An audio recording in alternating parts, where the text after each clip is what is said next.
नमस्कार दोस्तों, smart study में आपका स्वागत है। आज का जो अपना टॉपिक है वो है नाभिकीय भौतिकी। और हमें पता है कि अभी एनटीपीसी के अंदर इस टॉपिक में से बहुत सारे क्वेश्चन है वो पूछे गए थे।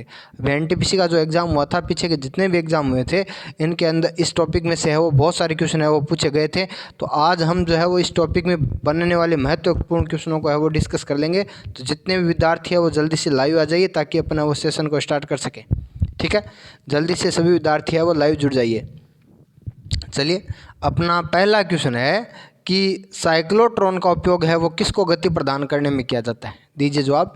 साइक्लोट्रॉन जो होते हैं, साइक्लोट्रॉन जो होता है उसका उपयोग किसको गति प्रदान करने के काम में आता है, बताइए भी। ठीक है, साइक्लोट्रॉन को उपयोग है वो किसको गति प्रदान करने में काम आ जाता है। पहला न्यूट्रॉन, प्रोटॉन, परमाणु या इलेक्ट्रॉन। दीजिए जल्दी से अपना जवाब दीजिए। तो आपको याद रखना है साइक्लोट्रॉन का उपयोग है वो पर प्रोटॉन को गति प्रदान करने में काम में लिया जाता है। ठीक है, चलिए भाई अगला क्वेश्चन है निम्नलिखित में से किस में सर्वाधिक ऊर्जा होती है, बताइए।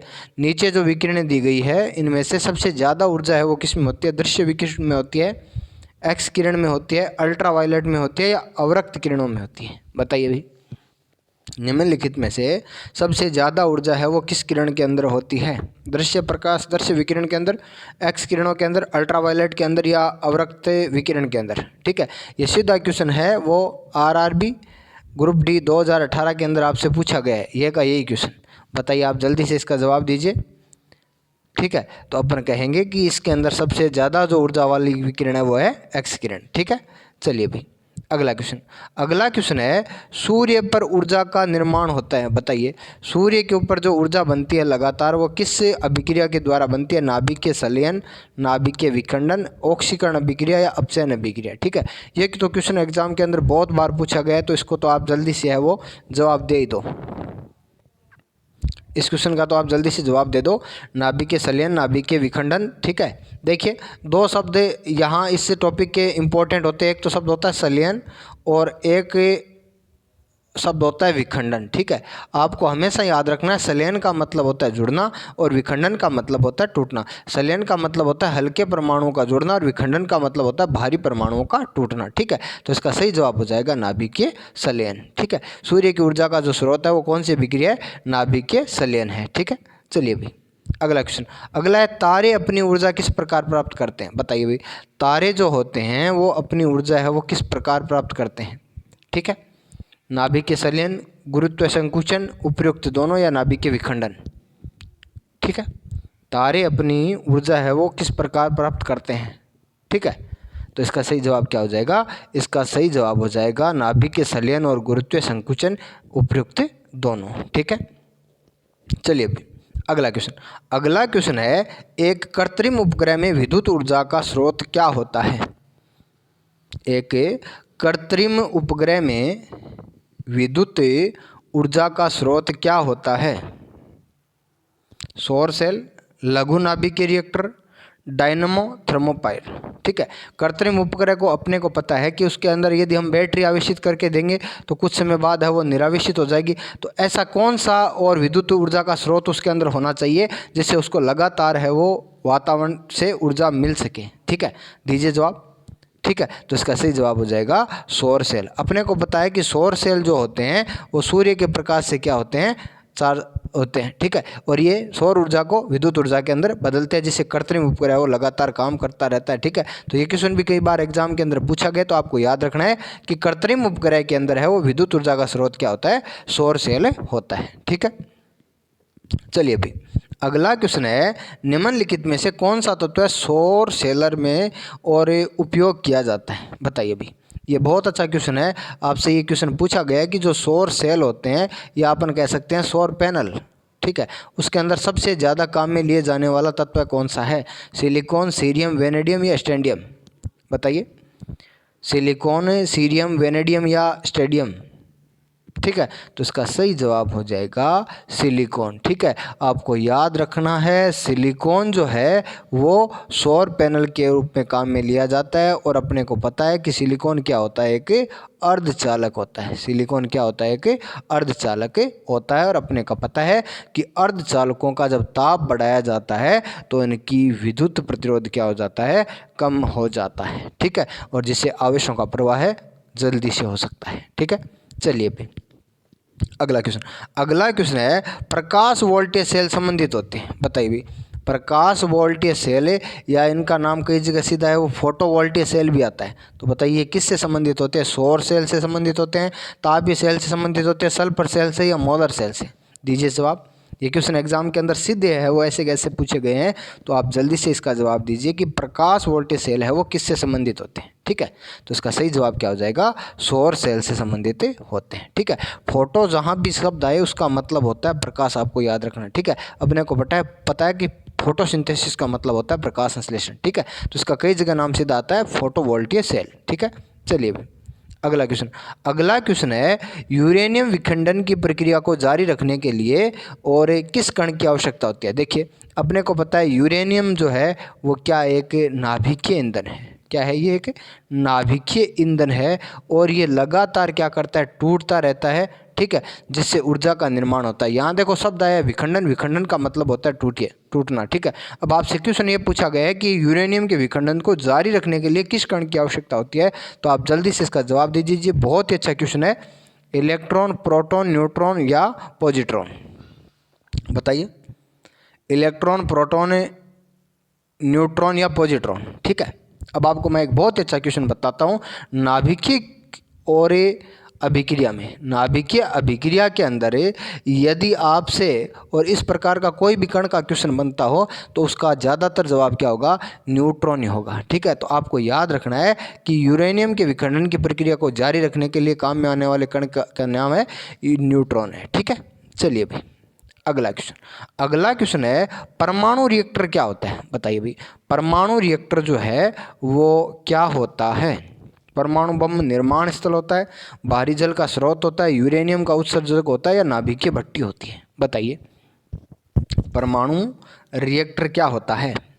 ठीक है, दीजिए जल्दी से जवाब। ऐसा कैसा क्वेश्चन है वो कई बार एग्जाम में पूछा गया है, तो आप इसका जवाब दीजिए। ठीक है, तो आपका जवाब हो जाएगा नाभिकीय भट्टी। हमें पता है कि नाभिकीय भट्टी को ही परमाणु रिएक्टर कहते हैं। ठीक है, नाभिकीय भट्टी को क्या कहते हैं?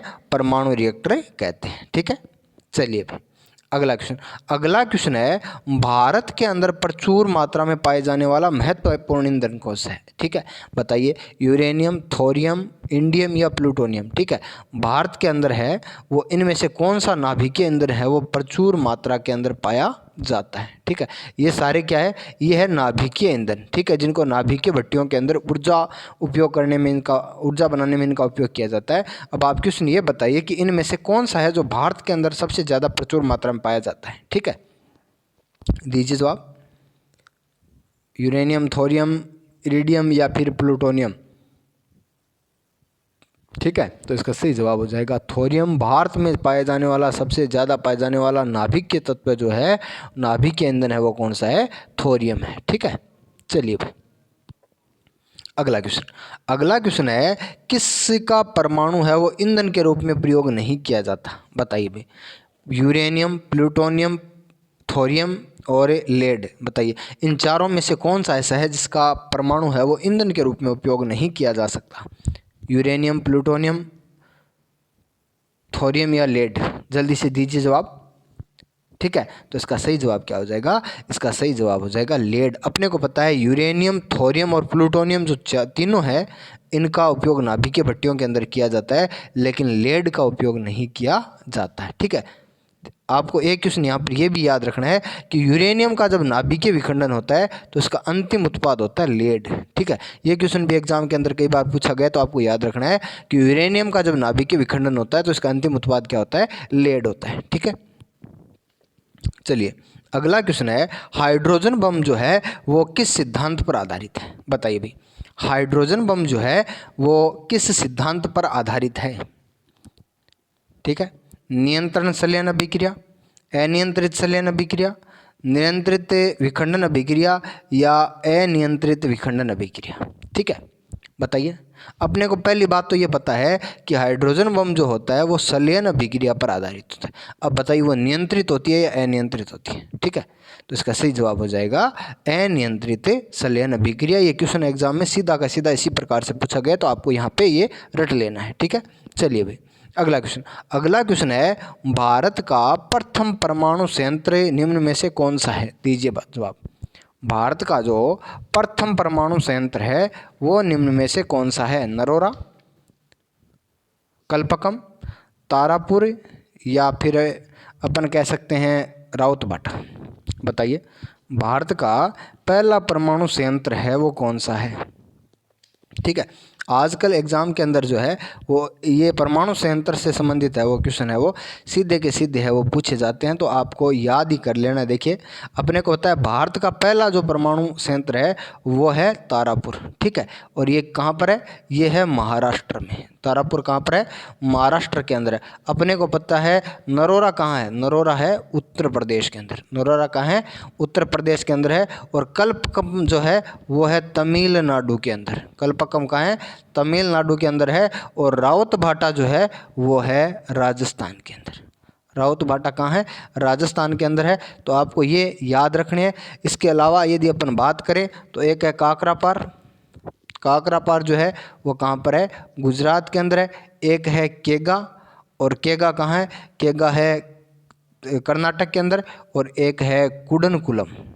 कुडनकुलम। ठीक है, तो ये मुख्य रूप से अपन कह सकते हैं ये 7 जो है वो अपने को याद रखने हैं। नरोरा उत्तर प्रदेश, कल्पकम तमिलनाडु, तारापुर महाराष्ट्र, राउतभाटा राजस्थान, काकरापार गुजरात, केगा कर्नाटक और कुडनकुलम है वो तमिलनाडु के अंदर है। ठीक है, और भारत का पहला जो परमाणु संयंत्र है वो कौन सा है? तारापुर महाराष्ट्र। और दूसरा यदि आपसे पूछे तो वो है राउतभाटा। ठीक है, चलिए भाई अगला क्वेश्चन है, ध्रुव, पूर्णिमा तथा साइरस है वो किससे संबंधित है? बताइए ये क्या है? भारतीय परमाणु रिएक्टर है, तारे हैं, पुस्तक है या बिजली संयंत्र है? बताइए ध्रुव, पूर्णिमा और साइरस। ठीक है, और यहाँ पर एक नाम आप और याद रख सकते हो, जर्लिना। ये भी क्वेश्चन बहुत इंपॉर्टेंट है, जर्लिना। बताइए ध्रुव, पूर्णिमा तथा साइरस है, जर्लिना है वो किससे संबंधित है? ठीक है, तो ये भारतीय परमाणु रिएक्टरों के नाम है, ध्रुव, पूर्णिमा, साइरस और जर्लिना। ठीक है, चलिए भाई अगला क्वेश्चन है, भारत में भारी जल कहाँ बनाया जाता है? बताइए भाई भारत के अंदर है वो भारी जल है वो कहाँ पर बनाया जाता है? दीजिए जवाब। भारत में भारी जल कहाँ बनाया जाता है? ठीक है, देखिए भारी जल की यदि अपन बात करें तो हाइड्रोजन का एक समस्थानिक होता है जिसको अपन बोलते हैं ड्यूटीरियम। क्या बोलते हैं? ड्यूटीरियम। और जिसका प्रतीक होता है क्या? डी। और भारी जल का फॉर्मूला होता है D2O। ठीक है, तो आपसे ये क्वेश्चन पूछा गया कि भारत के अंदर है वो भारी जल कहाँ बनाया जाता है? तो भारत के अंदर बनाया जाता है ट्राम्बे के अंदर। और ट्राम्बे रिएक्टर की स्थापना की गई थी 1956 के अंदर। पर ट्राम्बे जो संयंत्र है उसकी स्थापना है वो 1956 में की गई थी। ठीक है, चलिए भाई अगला क्वेश्चन है, एक नाभिकीय रिएक्टर में भारी जल का क्या कार्य होता है? बताइए। अभी हमने पढ़ा कि भारी जल जो होता है वो D2 होता है। ठीक है, तो नाभिकीय रिएक्टर के अंदर है वो भारी जल का कार्य क्या होता है? दीजिए जवाब।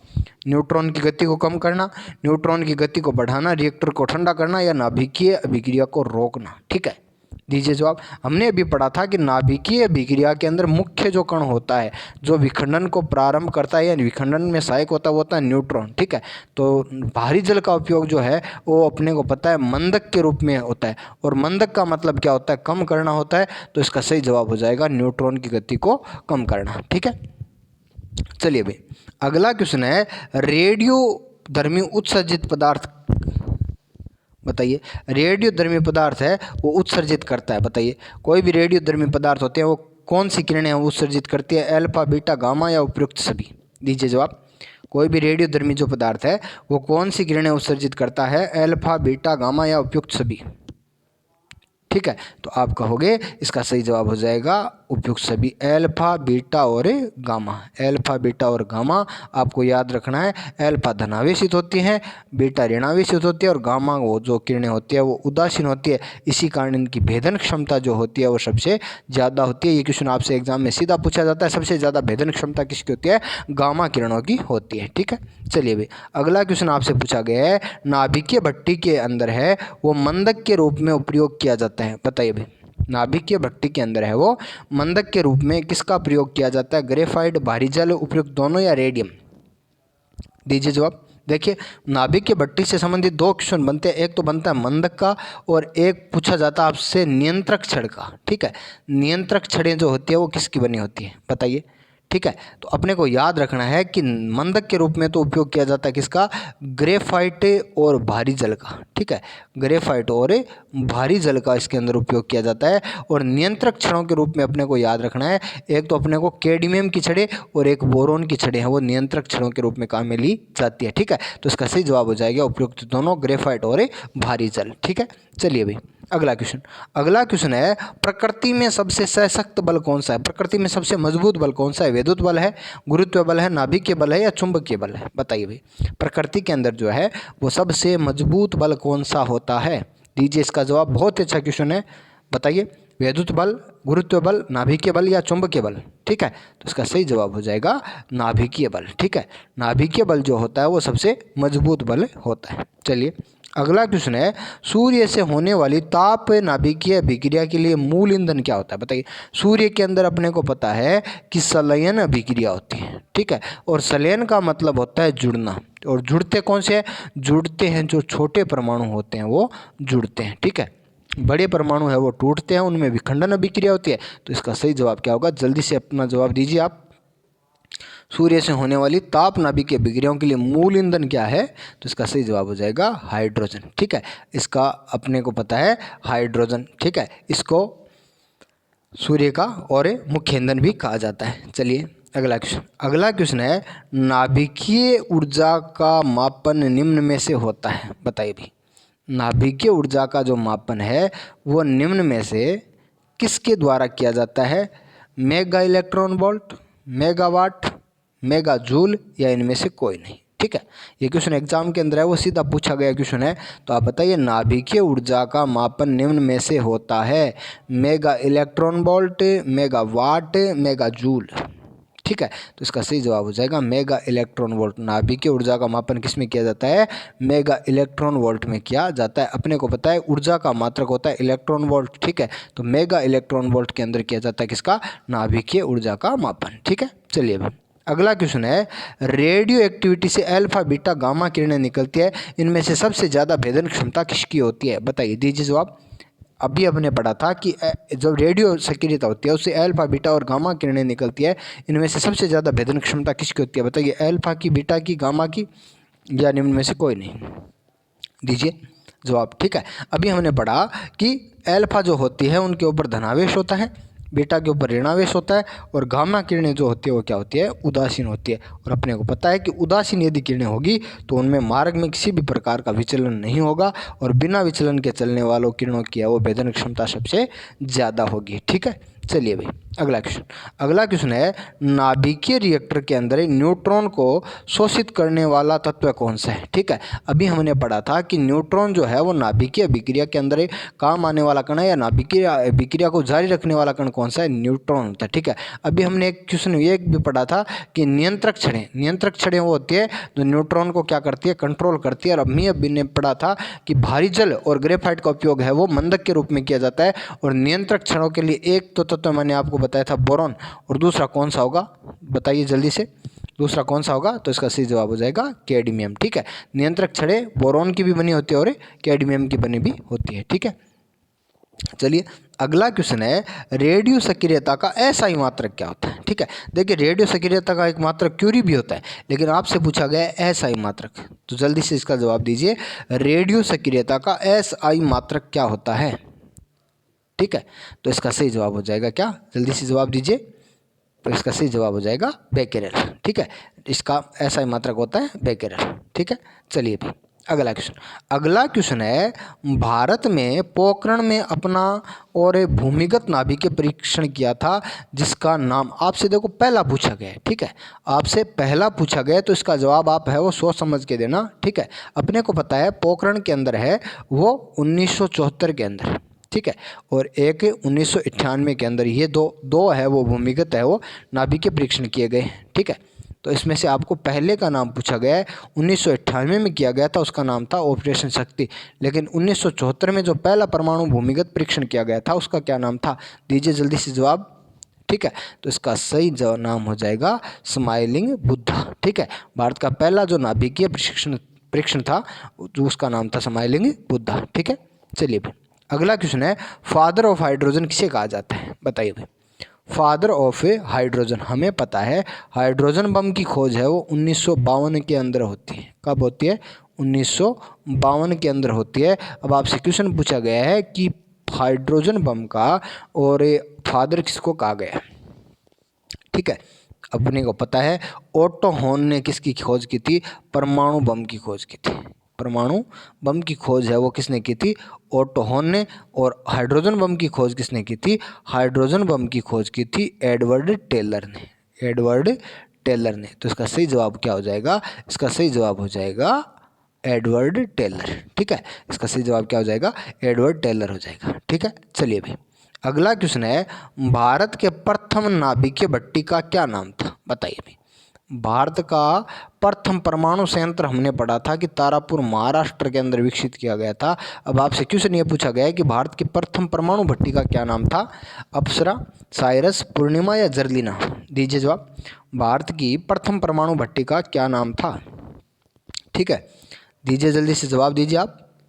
तो इसका सही जवाब हो जाएगा अप्सरा, ठीक है। भारत के प्रथम परमाणु भट्टी की नाभिकीय भट्टी का क्या नाम था, अप्सरा नाम था, ठीक है। चलिए भाई अगला क्वेश्चन है, भारत में नाभिक के परमाणु ऊर्जा कार्यक्रम किस चरण में है, बताइए भाई। भारत में जो परमाणु ऊर्जा कार्यक्रम है वो वर्तमान में परमाणु ऊर्जा कार्यक्रम का कौन सा चरण चल रहा है, प्रथम चरण, द्वितीय चरण, तीसरा चरण या चतुर्थ चरण, बताइए भाई। भारत में परमाणु ऊर्जा कार्यक्रम का कौन सा चरण चल रहा है, ठीक है। देखिए प्रथम चरण के अंदर काम में लिया गया था यूरेनियम, ठीक है, और दूसरे चरण के अंदर काम में लिया गया था प्लूटोनियम, ठीक है, और तीसरे चरण में काम में लिया जाएगा थोरियम, ठीक है। तो भारत के अंदर है वो वर्तमान में दूसरा चरण चल रखा है, लेकिन तीसरे चरण की भी है वो शुरुआत हो चुकी है, ठीक है। चलिए भाई अगला क्वेश्चन है, नाभिकीय भट्टी की खोज किसने की थी। नाभिकीय भट्टी की खोज होती है 1946 के अंदर है, और ये जो शिकागो यूनिवर्सिटी है वहाँ पर इसकी है वो खोज की जाती है, शिकागो यूनिवर्सिटी के अंदर। तो बताइए नाभिकीय भट्टी की खोज किसने की थी, 1946 में शिकागो यूनिवर्सिटी के अंदर हुई थी। आप बताइए कि इसकी खोज है वो किसने की थी, Edward Teller, John Bethe, Enrico Fermi, go to home, ठीक है। तो इसका सही जवाब हो जाएगा एनरिको फर्मी, ठीक है। चलिए नाभिकीय संलयन अभिक्रिया पर आधारित क्रिया है, बताइए भाई। नाभिकीय संलयन पर आधारित क्रिया किसके अंदर होती है, बताइए। हाइड्रोजन बम के अंदर, सूर्य की ऊर्जा के अंदर, उपयुक्त दोनों में, या नाभिकीय भट्टी में, ठीक है। देखिए दो शब्द आते हैं, एक तो आता है नाभिकीय संलयन, ठीक है, और एक आता है नाभिकीय विखंडन। मैंने आपको पहले ही बताया था कि विखंडन का मतलब होता है टूटना और संलयन का मतलब होता है जुड़ना, ठीक है। परमाणु बम और परमाणु भट्टी, परमाणु बम और परमाणु भट्टी जो होती है वो नाभिकीय विखंडन पर आधारित होती है, ठीक है। और आगे यदि अपन बात करें तो हाइड्रोजन बम और सूर्य की ऊर्जा जो होती है वो किस पर आधारित होती है, नाभिकीय संलयन में। तो इसका सही जवाब हो जाएगा उपयुक्त सभी, ठीक है। इसका सही जवाब हो जाएगा उपयुक्त दोनों, ठीक है। दोस्तों नाभिकीय भौतिकी के जितने इंपॉर्टेंट क्वेश्चन बनते थे वो मैंने आपको बताए, और अपने को पता है कि एनटीपीसी में इस बार सबसे ज़्यादा इस टॉपिक में से है वो क्वेश्चन पढ़े गए थे। और मॉडर्न जो फिजिक्स है उसके अंदर से भी क्वेश्चन है वो ज़्यादातर है वो नाभिकीय फिजिक्स के अंदर से भी आ रहे हैं। तो आपको नाभिकीय फिजिक्स जो है, ठीक है, नाभिकीय भौतिकी जो है उसके सारे इंपॉर्टेंट क्वेश्चन है वो मैंने करवा दिए, जो क्वेश्चन एग्जाम के अंदर वो बार बार रिपीट होते हैं, ठीक है। अब आप जल्दी से बता दीजिए कि आपके कितने क्वेश्चन है वो सही हो रहे हैं। आप जल्दी से बता दीजिए कि आपके कितने क्वेश्चन है वो सही हो रहे हैं, ठीक है। और आपकी तैयारी देखो बहुत अच्छी है, वो चल ही रही होगी। जिनका एनटीपीसी का एग्ज़ाम हो गया उनको बिना देरी के ग्रुप डी की तैयारी है वो स्टार्ट कर देनी चाहिए, ठीक है। ग्रुप डी के अंदर वो अपने को पता है कि जीके का बहुत ही कम रोल है, इसलिए जीके को न पढ़ते हुए साइंस मैथ रीजनिंग की बहुत अच्छी तैयारी है वो कर लेनी चाहिए। और जिनके साइंस मैथ की मैथ रीजनिंग की अच्छी तैयारी है उनको तो जीके के अंदर, साइंस के अंदर है वो 25 क्वेश्चनों को ध्यान में रखते हुए है वो तैयारी करनी चाहिए। आपकी ई बुक है वो लगभग तैयार हो चुकी है, जो जल्द ही आपको है वो प्रोवाइड करवा दी जाएगी, ठीक है। तो आप तैयारी करते रहिए। चलिए मिलते हैं अगले टेस्ट में।